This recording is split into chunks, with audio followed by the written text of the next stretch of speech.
할렐루야. 주님의 은혜가 오늘 여러분 삶 가운데 가득하시기를 주의 이름으로 축원을 드립니다. 다윗, 다윗 하면 여러 가지로 수식어가 있습니다. 왕이다. 아주 전쟁에 있어서 아주 능한 사람이죠. 그리고 무엇보다도 이스라엘에게 있어 다윗은 예수 그리스도의 조상이면서 이스라엘 역사에 있어서 다윗의 의미는 민족을 통일을 한 사람입니다. 여러분께서 이제 역사를 조금씩 알고 계시며 배우고 계시기 때문에 설명을 잠깐 드리면, 사울이 왕이 됐을 때, 사울이 왕이 되고 난 다음엔, 물론 사울은 베냐민 지파입니다. 이 베냐민 지파를 중심으로 해서 다윗과 사울이 비교가 되고 견제가 되면서 어느 틈엔지 다윗에 속한 유다 지파가 조금씩 소외가 됩니다. 왜냐하면 다윗, 사울을 백성들이 직접 비교를 했거든요. 사울이 천천히고 다윗이 만만이다, 이렇게 비교를 했습니다. 그러면서 사울이 참 되지 않을 비교의식에 사로잡히고 자꾸 열등감에 사로잡히면서 당연히 다윗을 그 지파인 유다 지파와 함께 싸잡아서 따돌리기 시작을 합니다. 여러분, 이게 성경을 읽다 보면 이런 분위기가 이제 읽혀지는데, 당연히 사울이 왕이 되었을 때 사무엘이 그 사울의 공안 정치라고 그러죠. 자기 권력, 자기 뜻, 자기 정책에 반하는 모든 것들은 아주 쥐잡듯 잡아서 제거를 하려고 하는, 이제 우리나라에도 그런 시대가 있었어요.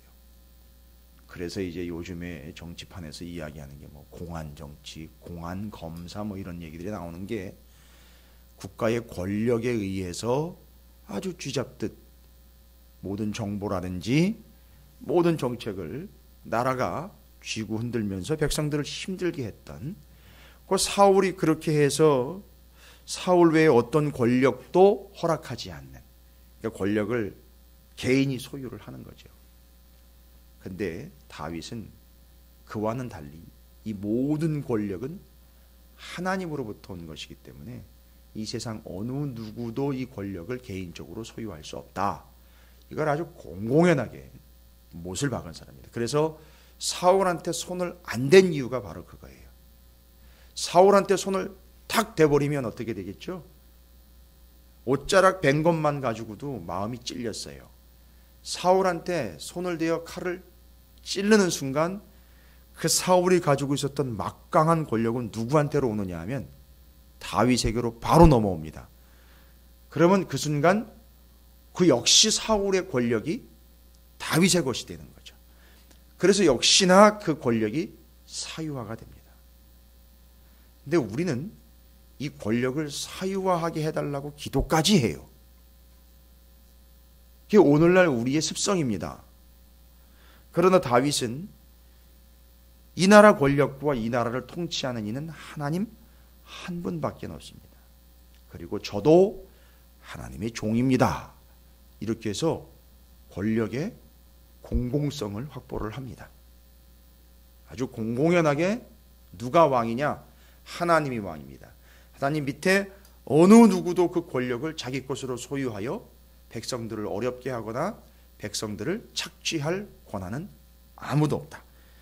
자, 다윗이 어떻게 해서 이런 명확한 권력의 공공성이라든지 하나님의 뜻을 알 수 있었을까요?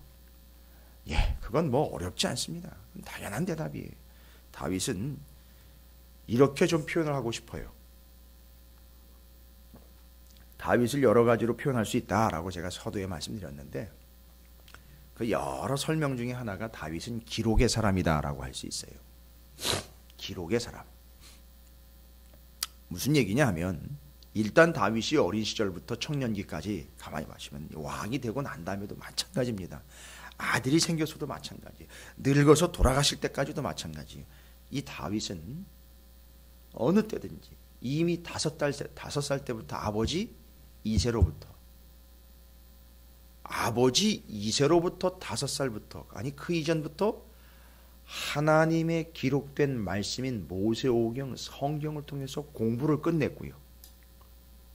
그걸 끝냈다 그래서 그걸 놨다라는 게 아니라 생각해 보십시오. 왕으로 기름 부음을 받기 전에 골리앗에게 나아가 너는 칼과 단창으로 내게 나오는데 나는 여호와 하나님의 이름으로 내게 나아간다. 이걸 수준 안 되는, 정말 성경을 읽지도 보지도 알지도 못하는 오늘날 안 믿는 사람들은 얘기할 것도 없고, 교회와 성도들이 심지어 목회자들까지도 이야기할 때에 야, 다윗 정말 영적으로 대단한 사람이다. 여러분, 그게 도대체 어디서 나온 걸까요? 한순간 골리앗 앞에 서면, 문제 앞에 서면 믿음이 빡 생겨가지고선 그 문제 앞에 대항할 수 있는 능력이 성도들에게 있는 겁니까? 그 어마어마한 산과 같은 거대 골리앗 앞에 서면 없던 믿음도 생기는 겁니까? 뭔가 착각을 해도 한참 착각을 하고 있습니다. 그 다윗이 기름 부음을 받고 난 다음이라면 그건 뭐 누구도 의심할 거 아닐 거 아닙니까? 기름 부음 받았으니까 뭐 이런 식으로 갈 수 있어요. 근데 기름 부음 받기 전이에요. 골리앗 앞에 나와가지고요. 어쩜 이렇게 정확하게 또박또박 명확하게 이야기를 하는지. 이게 아버지 이세로부터 어려서부터 기록된 성경인 모세 오경을 충분히 공부를 끝낸 겁니다. 그리고 자기가 죽을 직전에 열왕기상 1장 2장을 보십시오. 자기가 늙어서 죽기 직전에 자기 아들에게 유언으로 남깁니다. 율법 곧 모세 오경을 지켜라. 인생이 시작되고 마무리되는 한 사람의 영혼일 시작과 끝을 보시면 정확하게요. 우린 우리 애들한테, 우리 후손들한테 부동산이나 몇 채 물려주고 땅이나 몇 평 물려주고 통장에 고작 몇 푼 정도 물려주는 걸로 그걸로 만족을 합니다. 그걸로 벌벌 떱니다. 그러나 다윗은 이 왕국을 너에게 물려준다. 내 신하들을 내게 물려준다. 아니요. 물려준 건 딱 두 가지입니다. 선지자 나단과 하나님의 말씀인 모세 오경이에요. 자기가 어려서 그렇게 받은 것처럼 아들 솔로몬에게도 그렇게 물려주는 겁니다. 여러분, 시작과 끝이 이래요. 좀 이런 걸 좀 봐야죠. 그래서 다윗을 기록의 사람이라고 얘기를 합니다. 그런데 더 기가 막히고 매력적인 것은 뭐냐면 이 사람이 성경을 기록했다는 거예요. 시편의 70편 이상을요. 반 가까운 성경을, 시편의 반 가까운 성경을 자기가 직접 기록을 했다는 거예요. 어마어마한 수준까지 이른 겁니다. 그러면서 아까도 제가 말씀드렸죠. 그의 아들 솔로몬에게 열왕기상 2장 1절부터 3절까지 이런 말씀 유언을 남깁니다. 다윗이 죽을 날이 임박하며 그의 아들 솔로몬에게 명령하여 이르되. 여러분, 죽을 때 명령하는 사람 몇 명이나 될까요? 죽기 전에 명령, 아들에게, 자손에게, 딸에게, 후손에게 명령을 합니다. 왕이니까 그런 얘기 하지 마시오. 죽는 순간에요. 죽는 순간에. 우리가 지난 금요일, 요즘에 이제 수요일 금요일 날 우리가 나누지 않습니까? 직접 죽음의 순간에 닥쳤을 때 인간의 본성이 벌벌 떨어 두려움 때문에 내가 지옥 가면 어떻게 하나. 이런 두려움에 휩싸일 수밖에 없는 그런 긴박한 상황입니다. 그럴 때 아들을 앉혀놓고 명령까지 내립니다. 신하도 아니에요. 뭐라고 명령을 합니까? 내가 이제 세상 모든 사람이 가는 길로 가게 되었느니 너는 힘써 대장부가 되고. 여호수아가 생각나요. 강하고 담대하라. 근데 뭐입니까? 강하고 담대하라는 게 하자크. 강하고 담대하라가 너 힘센 척해라가 아니라 힘내서 하자크 붙잡아라. 뭘 붙잡아라? 말씀을 붙잡아라. 그런 얘기였거든요. 그래서 지금 똑같은 명령을 내리고 있어요. 힘써 대장부가 되고 내 하나님 여호와의 명령을 지켜 그 길로 행하여 그 법률과 계명과 율례와 증거를 다 나왔어요.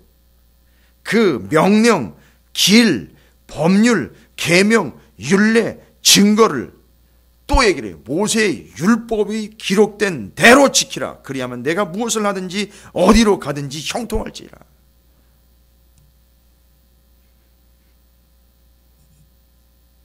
정말 답답할 정도로 그거밖에 모르냐고. 말씀밖에 모르냐고. 죽으면서도 자기 아들에게 그렇게 명령을 내려요.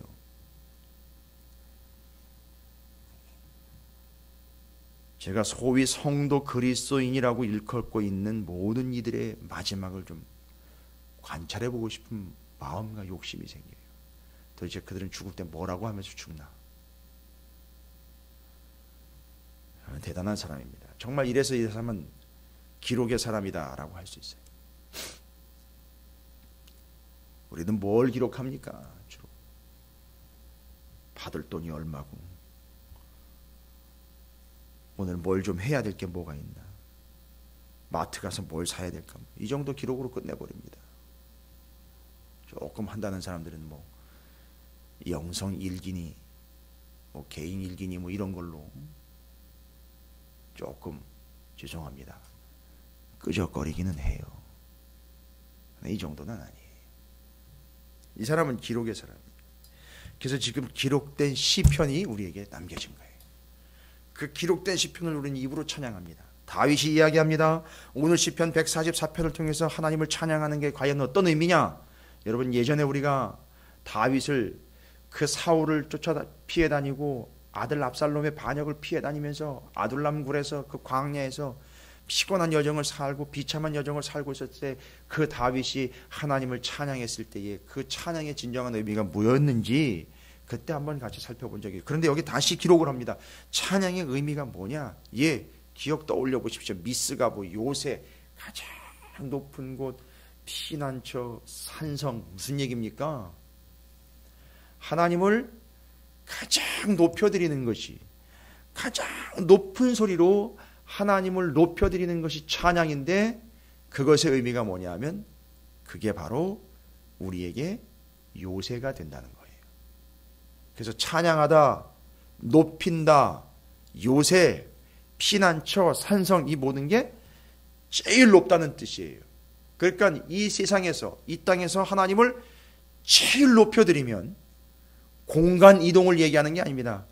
가장 높은 소리, 가장 하나님을 최고로 높여드리는 그 사람의 삶의 자리가 바로 요새가 되고 피난처가 된다는 거죠. 주님의 그늘이 되는 것이죠. 산성이 된다는 거죠.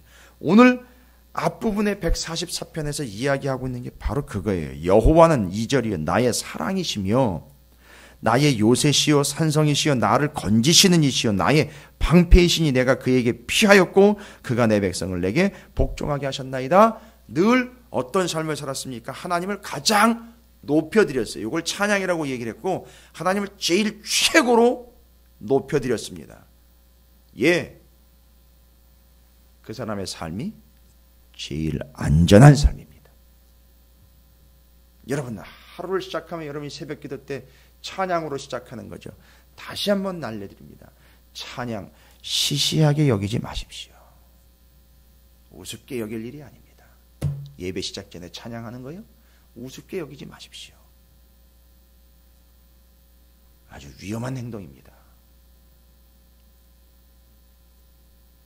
이 땅으로 치면 제일 높은 곳이 바로 찬양하는 것이에요. 그러나 가장 높은 곳은 아니에요. 거기서도 하나님은 올려봅니다. 그리고 세상의 문제는 내려다보게 되는 자리가 바로 찬양하는 자리예요.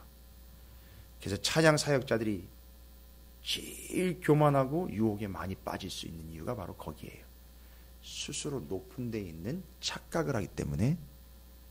예전에도 유명한 CCM 가수들이 엄청난 스캔들이나 문제 때문에 뻥뻥 터져 나가는 것들을 제가 많이 봤어요.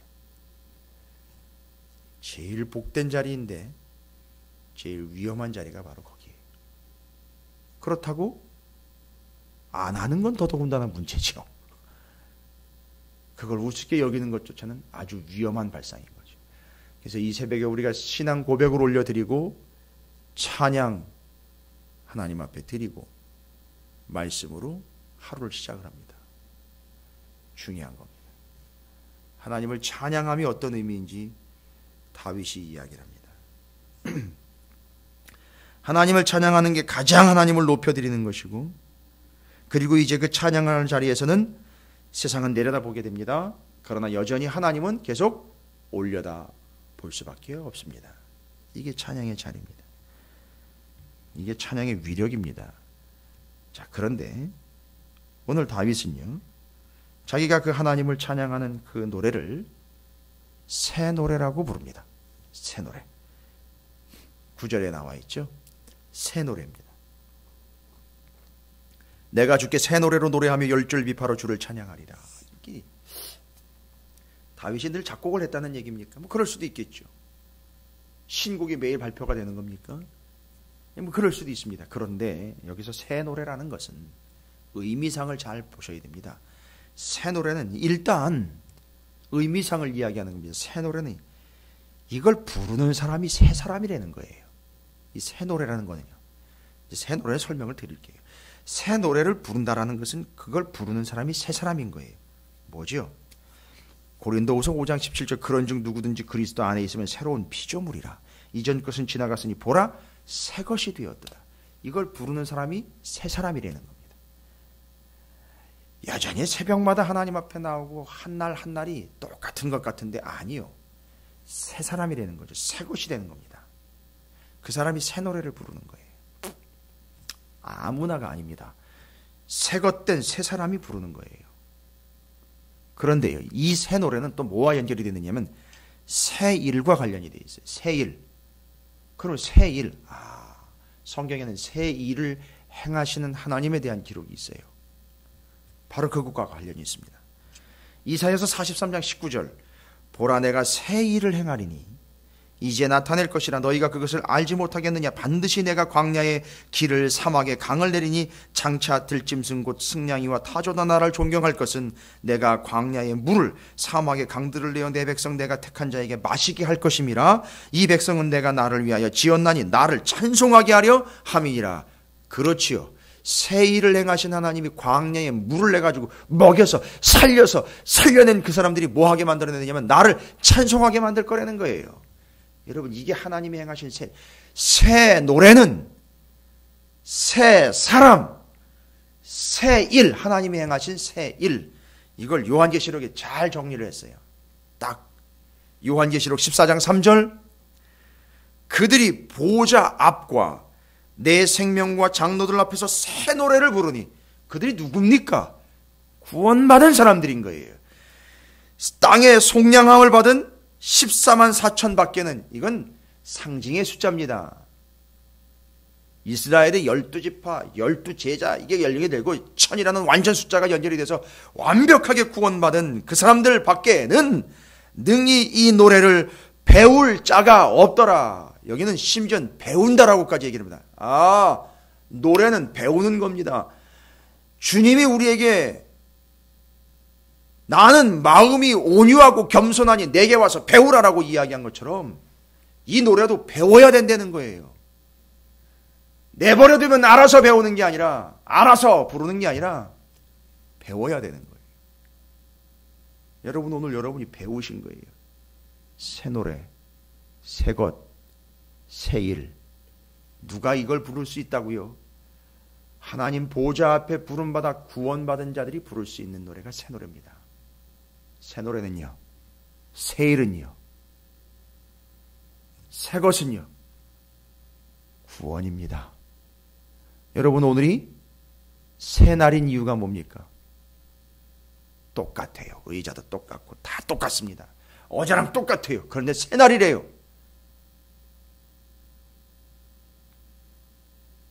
어제는 6일이고 오늘은 7일이니까요. 아니요. 오늘도 나는 구원받은 영혼으로 한날을 또 허락받았구나. 오늘이 그냥 어느 날 중에 하나가 아니라 하나님이 나를 구원해 주심을 확인하고 고백하면 바로 그날이 새날이 되는 겁니다. 이게 새 노래입니다. 근데 여러분, 새 노래를 부를 수 있는 이 다윗이 어떻게 새 노래를 부르게 되었습니까? 그 옛날 그 율법, 모세 율법, 그 옛날 몇백 년 전 건데 그걸 아직까지도 붙잡고 있습니까? 바로 그거예요. 변함없는 하나님의 말씀, 옛 것이라고 이야기하고 있는 바로 그것, 그 구닥다리 그거 옛날 얘기라고 취급받을 수 있는 그건데 아니요. 영원한 변함없는 하나님의 말씀을 붙잡은 그 사람이 새 것이 되고 새 노래를 부를 수 있다는 거죠. 왜요? 그 안에 구원의 이야기가 있기 때문입니다. 여러분이 맞지, 내가 하나님의 구원을 받은 자가 맞지? 그러면 여러분은 새 것이 되는 거예요. 내 삶은 구원받은 삶이지? 그럼 새 삶이 되는 거예요. 우리가 빈번하게 사용하는 단어로 바꿔볼게요. 거듭남을 확인하시는 거예요. 그런 사람들에게 약속이 된 게 뭐냐면 12절부터 15절까지예요. 여러분 참 이건 재미있는 말이에요. 이걸 먼저 보시면 안 돼요. 이걸 노리셔서도 안 됩니다. 이걸 대가로 기대하셔도 안 돼요. 당연히 이렇게 구원받은 자들은요, 새 것이 되고 새 노래를 부르는 사람들은요, 우리 아들들은 어리다가 장성한 나무들과 같으며 우리 딸들은 궁정의 양식대로 아름답게 다듬은 모퉁이 돌과 같으며 우리의 곳간에는 백곡이 가득하며 우리의 양은 들에서 천천과 만만으로 번성하며 우리의 수소는 무겁게 실었으며 또 우리를 침노하는 일이나 우리가 나아가 막는 일이 없으며 우리의 거리에는 슬퍼 부르짖는 일이 없을 것이다. 여러분 뭐가 기억나십니까? 그 하나님의 율법 말씀인 모세 오경을 붙잡았던 이 다윗이 다 경험한 겁니다. 뭔 얘기입니까? 제사장 나라 그거 제대로 지켜내면 하나님 뭐라고 얘기하셨죠? 묵은 곡식 걷어내고 햇곡식 먹게 하겠다. 너희 다섯이 백을 쫓고 백이 만을 쫓게 하겠다. 이게 원칙이거든요. 그게 그대로 이렇게 단어만 바꿔가지고 기록된 게 12절 이유입니다. 여러분 그게 바로 새 사람의 의미입니다. 그게 바로 새 노래의 의미예요. 변함없는 하나님의 말씀 기록을 붙잡고 새 노래 곧 구원의 노래를 부르며 하나님을 찬양하는 여러분이 되시기를 주님의 이름으로 축복합니다. 여러분은 구원을 확인할 것이요 여러분의 삶은 바로 그 제사장 나라 하나님이 내 말씀 지키고 내가 명령한 것을 붙잡으면 너희 묵은 곡식 걷어내고 햇곡식 먹겠다. 너희 다섯이 백을 쫓고 백이 만을 쫓을 것이다. 이 약속을 여러분께서 확인하게 되실 줄로 믿습니다. 여러분이 새 노래 부르는 새 것이 되어서 새 일을 행하시는, 오늘도 변함없이 새 일을 행하시는 하나님을 경험하는 복된 한 날이 되시기를 주님의 이름으로 축복합니다.